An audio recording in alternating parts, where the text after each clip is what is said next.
Alors les gars, salut, comment est-ce que vous allez? J'espère que vous allez super bien. En tout cas, moi ça va parfaitement bien. Waouh. Le moment tant attendu est arrivé. Ouais, la 68e, je pense, cérémonie du Ballon d'Or européen. Un événement, un sacré événement que tout le monde attend. Tous les passionnés du football, tous les amoureux du ballon rond attendent impatiemment. Quel est le joueur qui va remporter le Ballon d'Or? C'est qui effectivement qui va le remporter?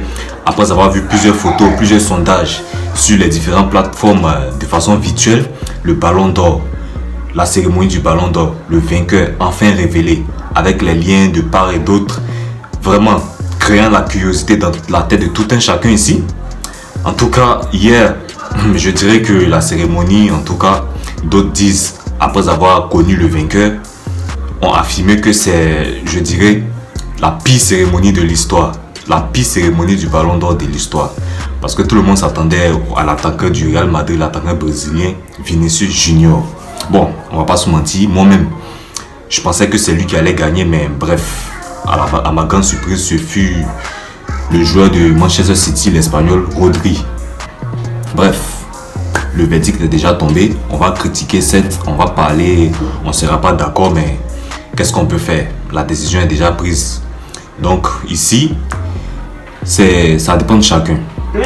Ça dépend de chacun. Qu'est-ce que vous en pensez? Est-ce que le Ballon d'Or est vraiment mérité pour Rodri? Est-ce qu'il s'agit d'un complot, d'une injustice pour Vinicius Junior?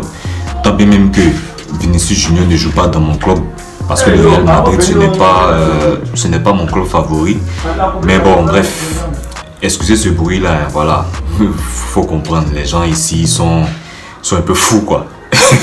Bref, voilà. Moi-même, je disais que Vinicius n'est pas il ne joue pas dans mon équipe, en fait. Il fait pas partie de mon club.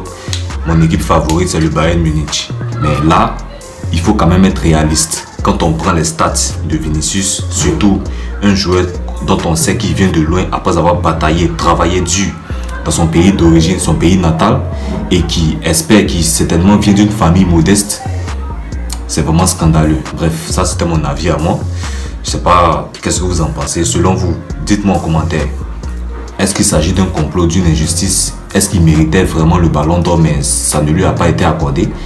Est-ce que Rodri vraiment, tant bien même que c'est également un super joueur, un bon joueur, ça se sent aussi par ses performances sur le terrain, vu que moi-même aussi je suis un passionné de foot, je prends quand même le temps de regarder aussi les performances, tout ça, mais apparemment, je pense que le Ballon d'Or n'est plus assez jugé sur les critères des clubs.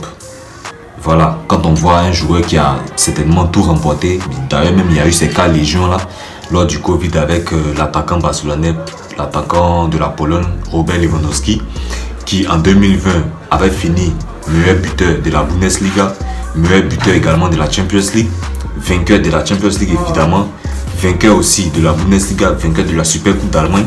En tout cas, on sait qu'il avait notamment tout remporté, mais au final, n'a pas reçu son trophée pour des raisons de maladie, des raisons d'épidémie, je dirais.